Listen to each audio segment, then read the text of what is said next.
This short film will explain how a career average revalued earnings pension scheme works. The figures used here are examples only and do not necessarily reflect your personal situation. They are based on the 2013 pay rates for a lower band newly promoted sergeant. Assuming in year 1 that sergeant's pensionable earnings are £30,446. MOD will electronically park 1/47th of that salary into a notional pension pot on his behalf. I want to stress that this money is not taken from the sergeant's salary. It is separate to his pay and is done automatically by MOD.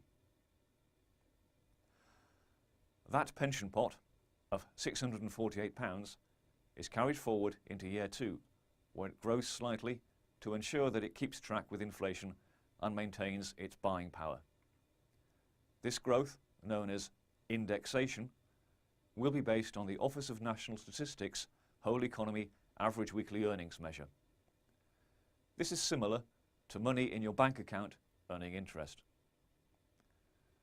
After the indexation, 1/47th of the year 2 salary will be put into the pension pot. Of course, the sergeant's salary has increased slightly, so the amount put into his pension pot increases to £665. The entire pension pot is then carried forward into year 3, where it is indexed again by that year's average weekly earnings measure. But of course, this time there is indexation upon indexation, which is like compound interest being added to a bank account. Finally, note that the sergeant's salary has risen again, and 1/47th of his salary for that year is paid into his pension pot, the sum of £681. Thus, after 3 years, the sergeant's pension pot would consist of the sum of all the 1/47ths that the MOD has put into the pot, totalling £1,994, plus the cumulative effect of 2 years' worth of indexation.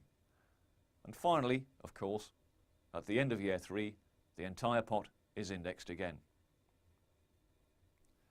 If the sergeant left the armed forces after those 3 years, then his annual pension would be equal to the size of that pot.